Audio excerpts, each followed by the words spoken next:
taping. Ole. Ta one ole salo Tamaiti. Le afi se la vive sutor.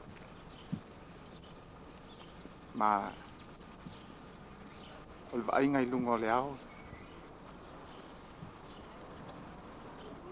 E langi le lei lava. Na no te fauli mai ai le to ulun timu. Na vi ia pe le alofo le tua. O na ole nei ua au tau nu umale manuia ele nei tai au fo. Ole aso le whanau, whasina le whanau. Ole lo Tamaiti nei i Onehunga e kalesia sunga to inga ia whareti maloa.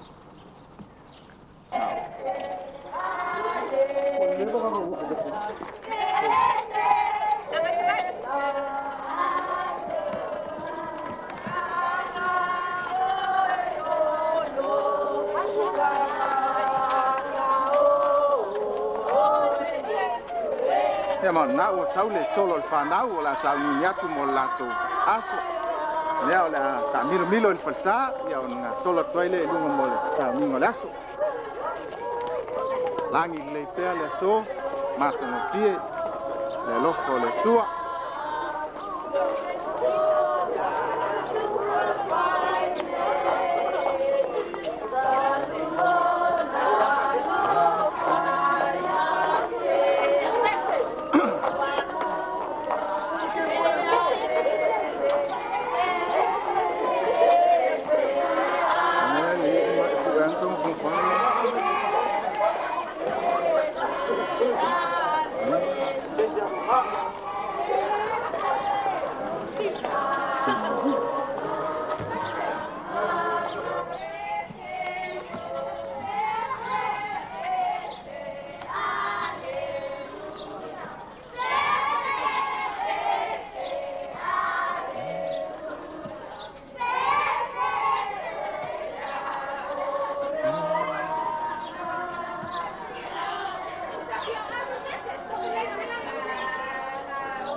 mātou tālo.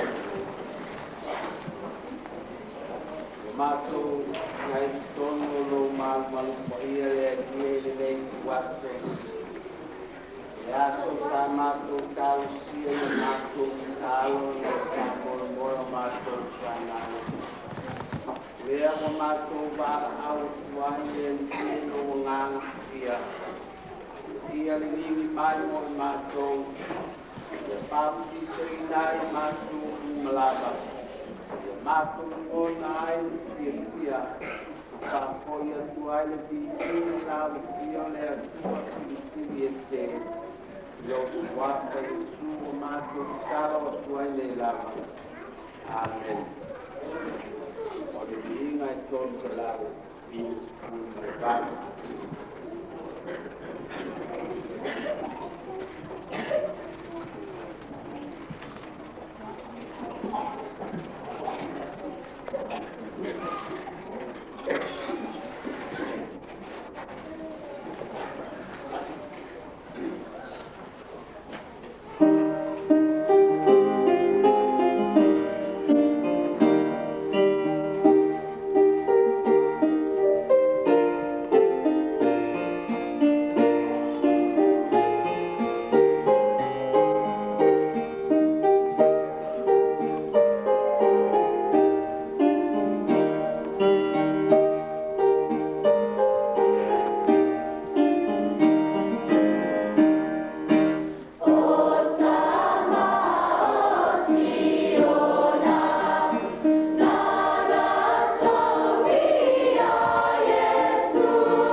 Salamu lus mai fitu, peipu mua se o I le wha. O Iowa, o lo malama ia, lo o la tanga. O ai e se o tepepe ai. O Iowa, o le malosia o lo uola. O tina taia I ati ai. Na si tau mea tia o tingata mea leanga. Ina ia ai lo tino, o e sawa mai e ta mea tia. O na tau sua I lei lato, o lato pao ulu. E ui la mena tola waki, si tawa, e tau mao. E le pepe ai lo uloto. E ui ina si tia si tawa e tiau. Ko te loto te lawa I lea mea. E tasi le mea, o wole atia ia I Iowa. O le mea lawa lea, o te sa ili o te ai. Ia no feel palo yoga yes uma lo ola. Ina ia au iroa te aere matunga whio yoga o sa i rona manu.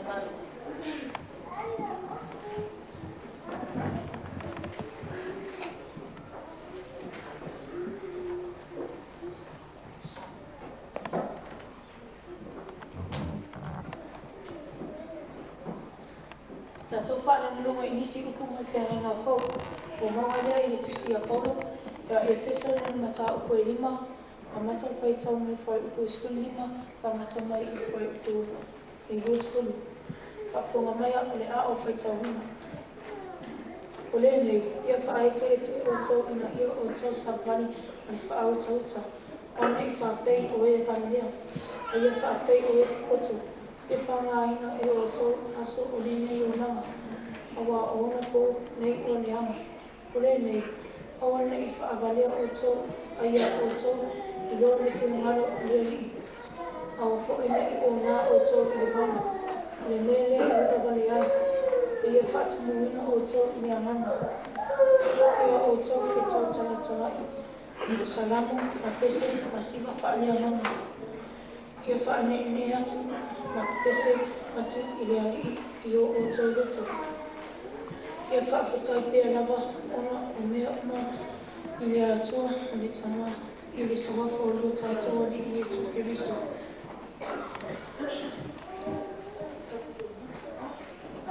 Ia whaamanuia mai le toa i le tatou whaitanga whaanunungu i rana whianga paia. Na ia i ate ia pēr, ona lava vi inga nei mai. Ma ia o i le whaakawaka.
ona wa mātou ang sala. Ile maruna te tui mani manu, uma whai ai ona mātou wa tinoa, wato I lalo le mālasi o le leama. E oti, mena tautia malaha. Ua mātou whananu atu foi ona le fia uko le ngama whaia. E a watu me a loka I e sa whata tali ma whatu tua I Yerusalema. A wā le amatanga lea o le eka le sia I a whamai nai ingo I viso. Le o lo se fuapea. Le ai lava se atu nuu fosi te pilanga e a noa mama ni maura tala le lei. Yo lava I le nei atu nuu sa moa a le nei te pilanga. Ai maise ua mātou manatua o mātou mātua. Whaiwhe au, whai a onga, mawou, oe sawa a mai e winga I loa lofa. Rea lofa lea e le makai tau lea na le uma. O lea ua mātou whatonga atu. Ia ta lia e loa fio le leita rama whakatai.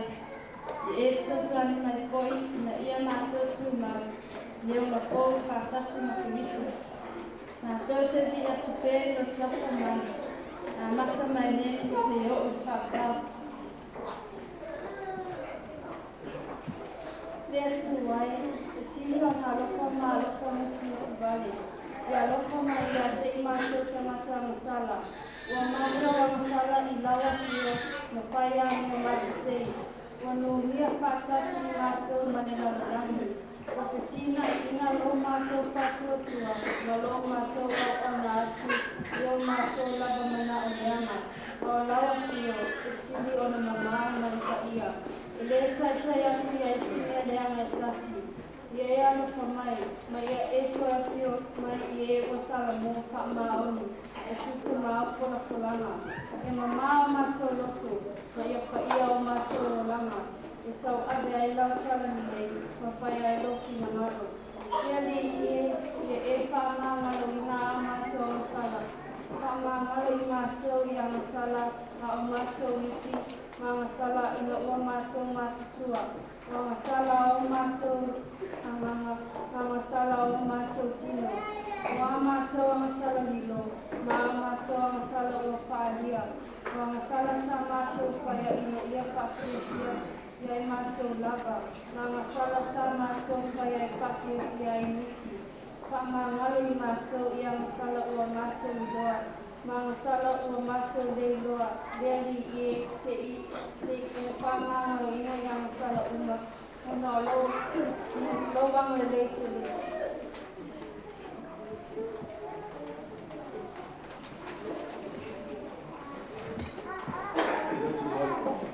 Le atuna na leima le lofa tūlua. O le o te tau na patu iane a lofa tūlua se a lofa mātou ma whai o te ina atua. Te wāma amai. Se whātuma mātou lotu ni nāma. Me ia mātou toa amai. Me ia tūtete I whai alo ki hamama. Me ia na maua tēnei I mātou ni whai a tāma. Me a hoko mai a lofa mātou se staki ati oi. Tua I mai. E peho na mātou alo lofa I lawa pio. Ia whapeo na mātou o tuma I ati oi. Mātou maua I mātou pare a vini o me rola sa I kora mai. Nā maua I nātou. O e mana roka whamaoni lawa pio. E ala I suku I soma mātou oi. E te māpa I ea, wai anu. Wai mai a te mātou le poti a mātou I roa I oi. E mai nenga, e sa ili ai ati oi. E o sa e whaatani tani ai ati oi. Mate wa ai ai ati oi. Se lo te waratu mātou ai ati oi. Ma se ona tala ina ai a whea. I ala I mano le amara I suku risoro mātou oi. Se atu wai. A au noa, walawa fio le mawhai o mātou pake fia atu ati oi. O leo mātou te talo atu ai. E ia poa ia o whakake. E taita ino mātou e loa mama pa ia mea ua. Ma ia whireo mātou loto oi. E ala ia I suku risoro mātou oi. Lo mātou te mai e ai.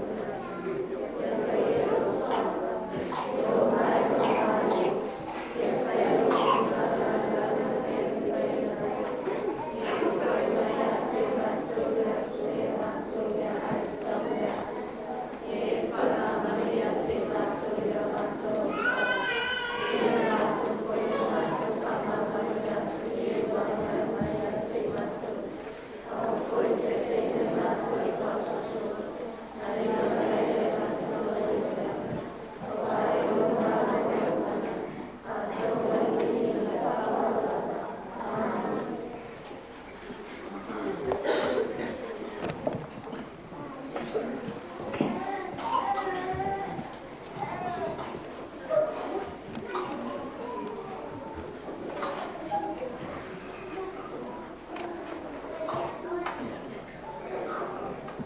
tātou tāni atu mo le whakasonga. Whakasonga mai ui politara nei, e tātou rio le Keriso. Liwa nei leo Yesu, o petalai atu ia te la tau o whape atu. Uina mai ia te au le pule malawa i le langi ma le lalolangi. O le nei, o tau o atu e whai nuku malawa maso. O pati so atu ia te la tau i suafa o le te maa, ma le atori, ma le anganga whaia. O tau o atu ia te la tau, e tau si mea umama o whai atuai ia te o tau. Kau te koi, o ke ia te o tau i aso malawa, o lava i ngā taanga le la tangu.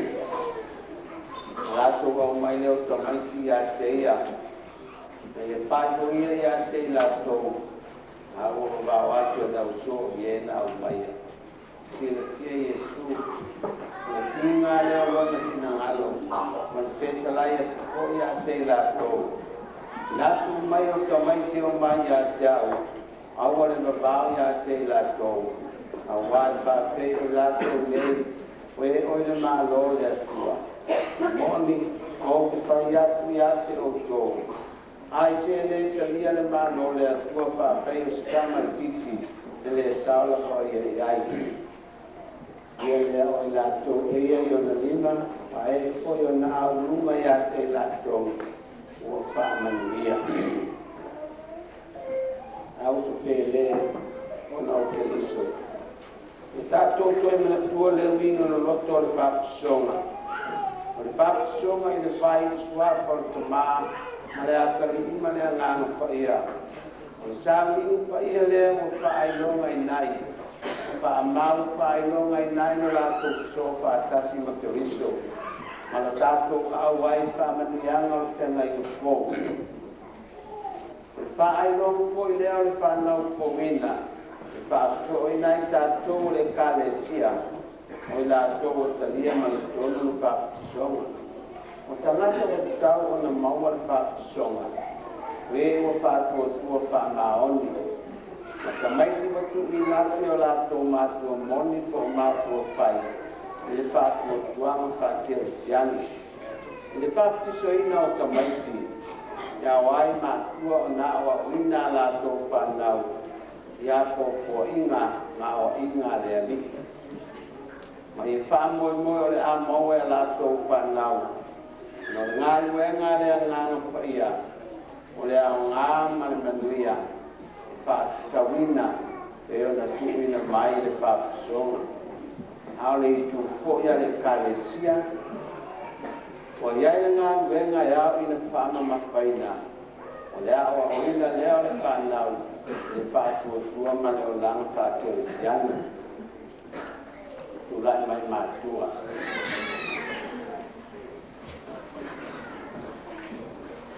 O te psiri atu atu o tō mātua. O o tō whora atu ea, ina olu so ani o lea tua.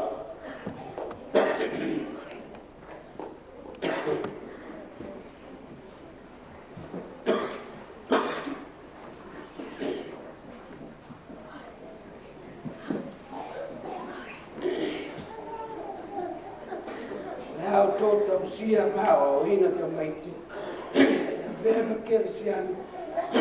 Tusa malfato lunga. Mapo o inga leari.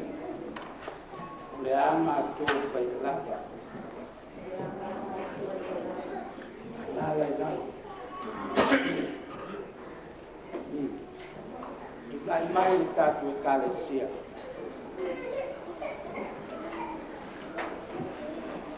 E te tau fōi no opsi li atu i ate o tōu. O au tōu fōla atu ea, ona ole fisoa soani o le atua.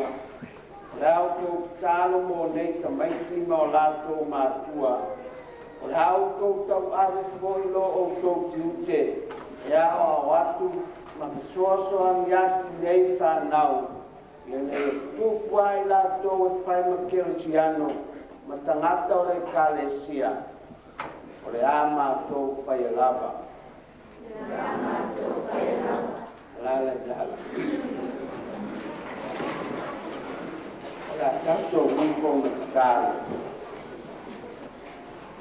Le tua mamma nai na pio mai no walo pere de la langi na ia faola ina I mato ko tangata.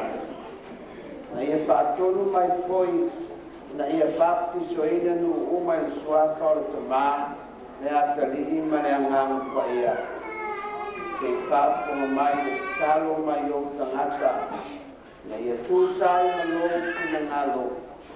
E fo ia tu no lofa tu no I nei Tamaiti o le a papa tiso ina nei. Na ia o fia ma tu mau o lako. Le maftanga le au fatu tua. E ala ia Yesu Keristo le mato le paola. Amen.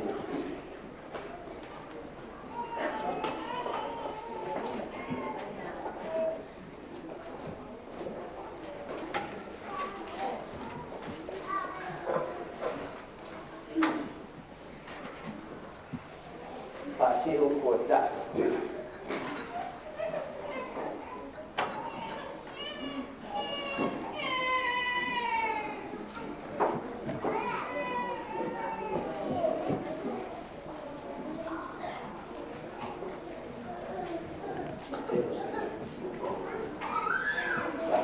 Pasi o kotai.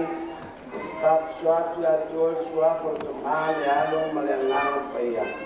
Kamani atu le li atu oi na tausi atu oi. E whaaputulaki le li o na fonga lunga atu oi maanga le atu oi.